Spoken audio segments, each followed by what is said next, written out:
What's going on, y'all? Welcome back to Jay's Life Out Loud. At the park around the corner from the house. Had to find somewhere where I could make a video that wasn't so noisy. That's a whole nother video within itself. But today I wanted to talk about, it's a subject that's been coming up lately. We talk about it at work, and I see a lot of people talk about it on Facebook. And the subject is this extra $600, that you're getting with your, I don't know if you want to call it your stimulus, or not so much the stimulus check that a lot of people got for, an extra $1,000 to boost the economy and help people, whatever, but so much as the $600 extra dollars that people were getting for unemployment. Now, mind you, I'm in the automotive industry, so we were off for almost 2.5 months, something like that, or whatever. And during that time, we got that extra $600 every time you call unemployment. Now, this extra $600 on top of your regular unemployment was great. It not only allowed you to stay ahead on your bills, it was almost like having your regular check, without the overtime. So it felt good and secure being able to, be home, not being able to work due to the pandemic, but yet and still being able to still pay your bills, have a little extra here and there. So I'm all for that. If you laid off and you need the money and you're trying to pay bills and you're trying to stay ahead, and especially if you laid off due to your business closing, your company closing, or the company you work for closing, because you need that. You need that to keep moving, and it's not your fault that that company closed, and you pay into your taxes, so you should get that money. Now, you have people that say, oh, black people always hating on black people. These brothers out here, brothers and sisters, getting the extra $600, and y'all mad and blah, blah, blah. Because, after you was off for so long, if your company started back, you had to go back to work. Wasn't no more extra $600.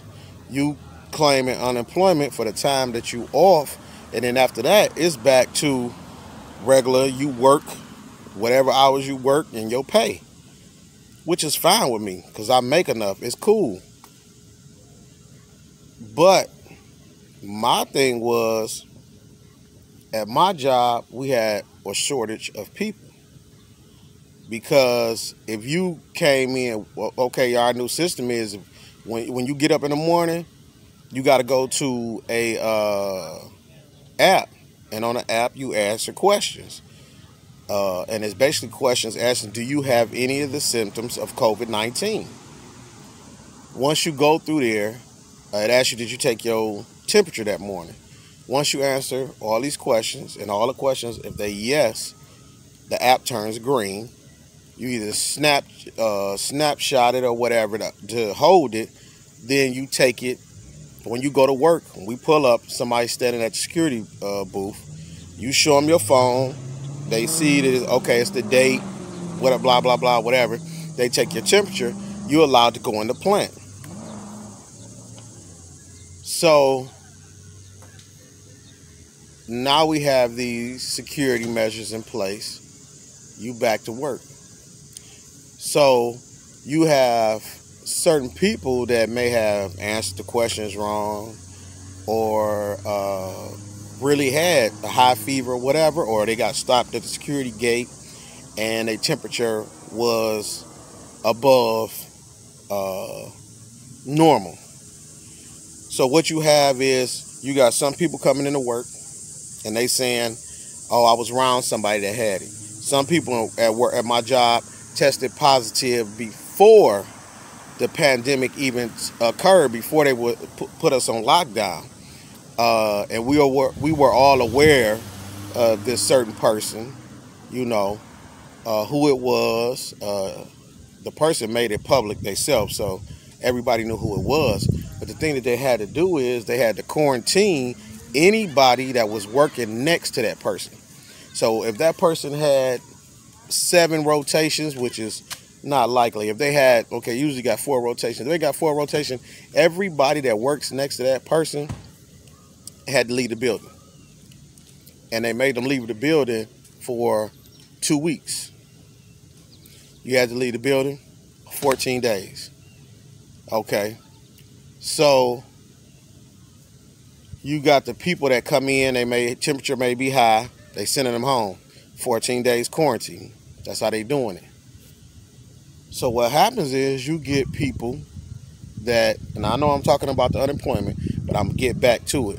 So now you got people that say, okay, well, I talked to such and such, and they said, even though they've been off for 14 days, the company is paying them.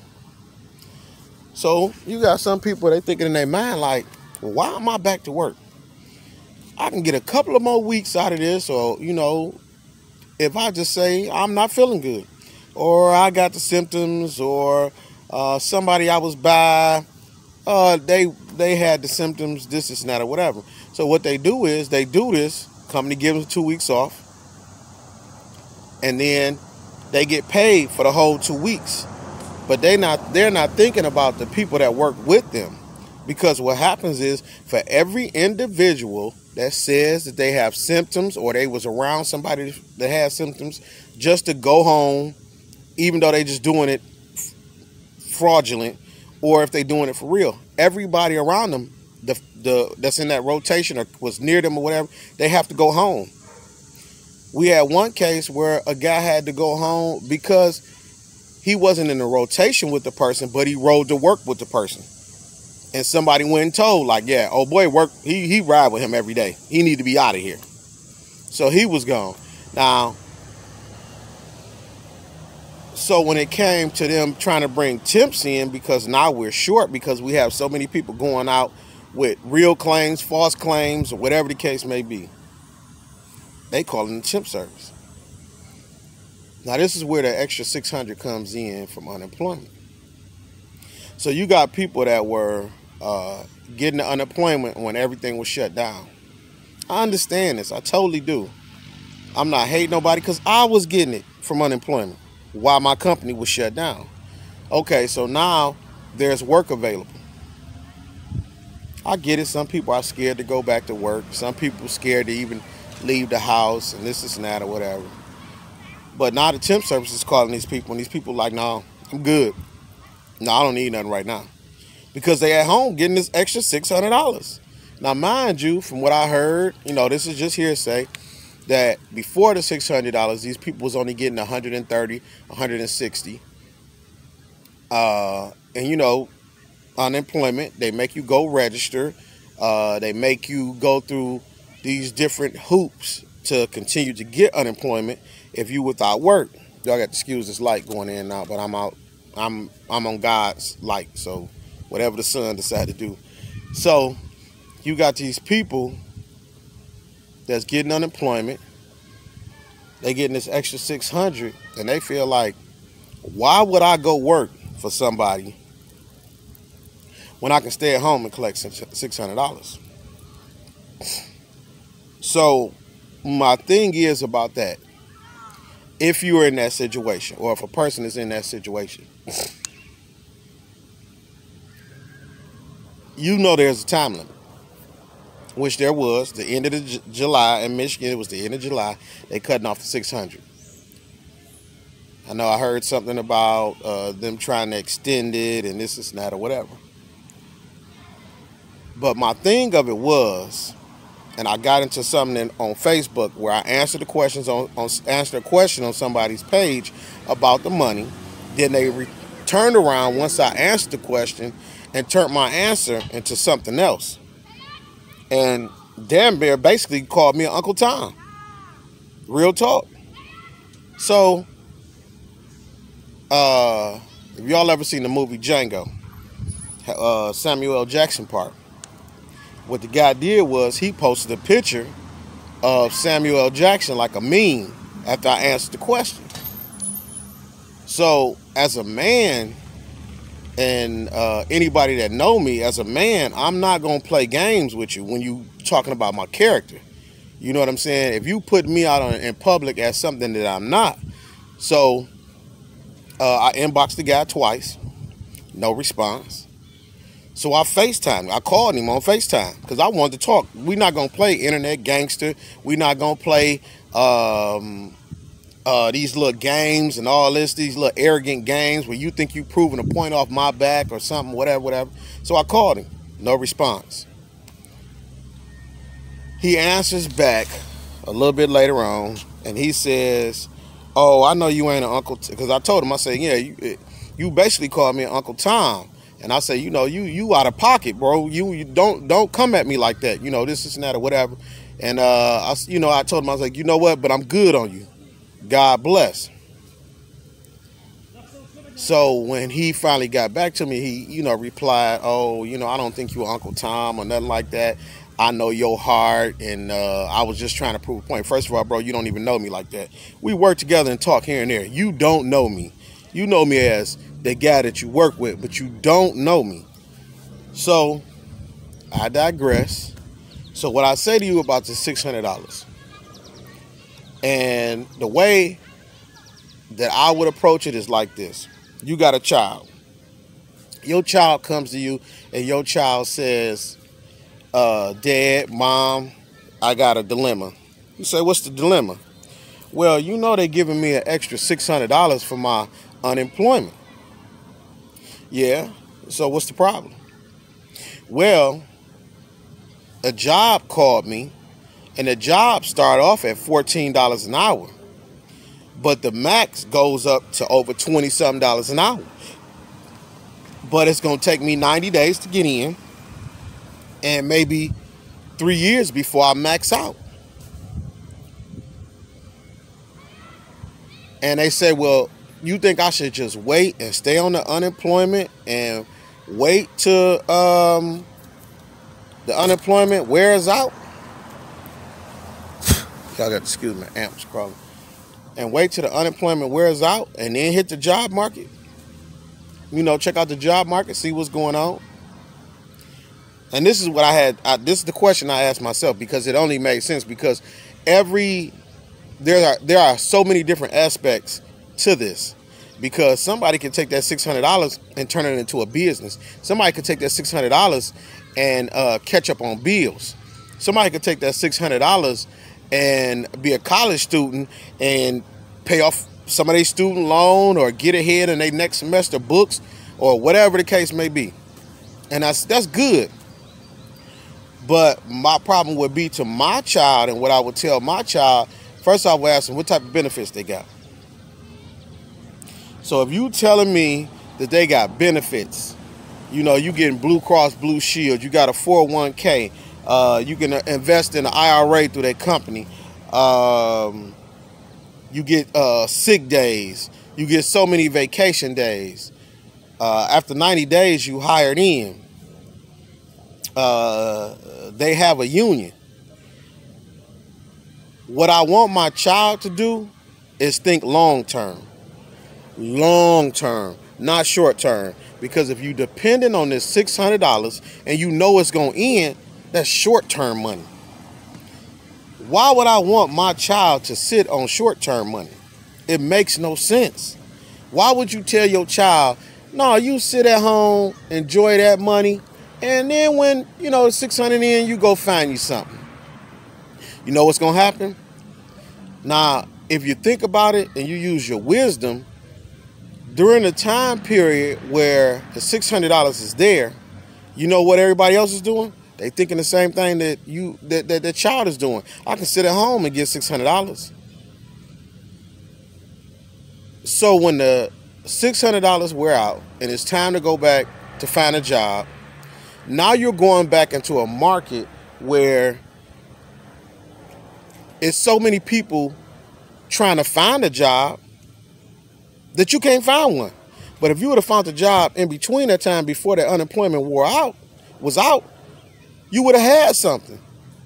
Even though it is nice to sit home with that extra $600 and chill and do whatever you're going to do, but you got to think of longevity. Where's the longevity in somebody giving you money and they telling you this is not going to last forever. I'm going to stop at some certain point. I'm giving you a date when I'm cutting you off. Or you going to go long term and say, well, I may not be able to relax like I was. I may not be able to chill with my boys all day or my homegirls or go here or go there, do that. I can go to work, give me a long-term check. I know I'm going to end up having a job. As long as I can do the job, I'm going to end up having long-term money coming in. Not only that, if you got a 401k at this job you're going to and your company is matching some of that, now you making more money. You invested in your future. So when people come to me and they say, or I see people post, you know, people getting this extra $600 and black people hating on black people and let them get some extra money, blah, blah, blah. Let them, you know, fix what they got going on, this and that. Unemployment ain't just for black people. So why just say you hating on black people? It ain't about hating on my brothers and sisters. What it is wanting more for my brothers and sisters. I read one statement where a guy said, you know, we deserve everything and anything we get. I don't care if it's unemployment.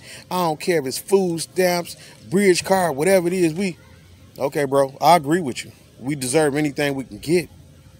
But at the same time, does it help you to depend on the government unless you need it? Unless you need it, unless you're not able to work, unless you're not able to get out and find a job, or you can't find a job, why wouldn't you want to get out on your own 2 feet and make something happen?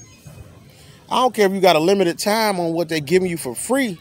Use that to get ahead. And if you're getting the money, start a business. Invest in yourself. Take that money, invest it in something else. Take one of them checks, put it in the stock market.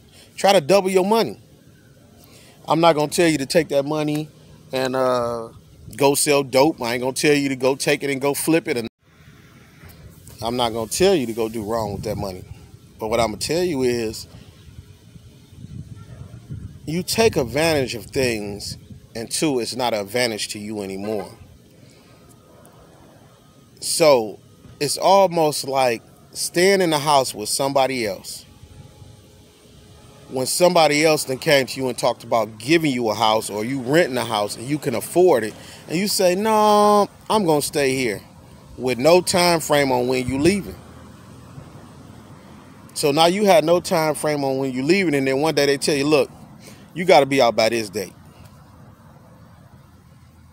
You say, okay, I'm out of here by it. I got to be out here by this date. But you don't move. You stay there and continue to live rent-free, or even paying them $100 a month, when the house next door or across the street is just as nice. And they won't, and I know this is an imaginary price, you got to be deep in the hood or whatever, and they want $450 or $600. And you like, man, I know I got the money and I make the money to make it, but I'm just going to sit here until they get ready to put me out. Well, damn, if you waiting on that, you're going to be homeless. Where your pockets going to be at? You're going to be trying to hold on to them last pennies? Because if you're using your money right, unless you're saving it all, and even if you're saving it all, at some point, if the unemployment cut out, now you got to start dipping into your savings. If you ain't got no residual income coming in, if you don't have no money that you making, if you don't have no checks coming in because they done cut your check from $600 to $130. So all I'm saying is think long term. Asking somebody to think long term is not the wrong thing. And people, the guy also told me, he put in the comments, what is it of your concern? And I answered like somebody else told me about another topic. If you put anything on social media Anybody got the right to comment. If you put it up, somebody gonna answer. And the thing about it is I love my people. So why wouldn't I try to give some words of wisdom, some words of advice? So if I see a young cat or my sons or daughter, they ask me the same question, I'm gonna be like, go for that job. Why would I tell you to go for that job? I'll tell you that because it's long term. It's gonna benefit you more. And just like I love my kids, I love the rest of the youth out here. I love my black people. I would never tell you to go do wrong. I'm just telling you to think long term. And to me, long term, if you know somebody getting ready to cut that money off, long term is going to find a job. If you got a job in front of you, and we all know how temp services work, temp services call you. And if you got a mom and a daddy, or auntie, anybody older than you, you know they done told you a job ain't gonna come knocking at the door. Opportunity ain't gonna come knocking at the door. But if you sign up for a temp service, they gonna call you. So if they call you and you tell them, no, I'm good because I'm collecting this extra $600, but you know it's gonna run out at the end of the month or the end of next month or whatever the case may be, you not looking long term. You short term. You short terming yourself. So when I say something like that to somebody, it's not hate. It's out of love, because it's what I would tell my children. If my children, once again, gave me that option, Daddy, should I get that job or should I stay on unemployment? And I asked you about the job and you tell me what's the max they max out at, and that's good. They got good insurance, 401k. You can even get an IRA through them, good benefits, dental, vision, long term. Because unemployment don't come with none of that. You don't get no insurance with unemployment. You get that cash and that cash only. And they want to see, now through the pandemic, I don't think they was doing that. You know, it used to be a time where you had to prove that you was looking for a job, this and that or whatever. So my thing of it is you have to think long term. That's all I'm saying. So it's not about hating on nobody. Oh, they getting the money and I ain't get the money. And come on now. Why would I hate on somebody getting money? Nah. If you think about what I'm saying, the long term versus the short term, what would you take? You gonna sit at home and collect that money until it end, then get off your butt to go find a job? Now these is for, and basically I'm more talking to young people than the old people, but it applies to anybody that's willing, that is able to get up and go get a job. We're not going to talk about those that have babies at home and finding a daycare right now is too hard. Or we're not going to talk about those that are disabled, because we already know the disabled, they already getting their money anyway, you know, if you're doing it right. So we're talking about those willing and able bodies that can get up and go to work. Instead of you sitting down collecting the $600, wise words to you is think long term. Nobody hating. And the funny thing about that is when I hear that word hating about this money is that I'm good. I'm good. So how can I hate? Why would I be mad because you get money? But what I am going to do is, if I have any knowledge to drop on anybody, or if I have some wise words that I think can help you out, I'm going to give it to you. As a black man loving my community and loving my people, why wouldn't I? Why wouldn't I give you that long term? Why would I short you and not say nothing? This is JB Blessed, man. Holla at your boy.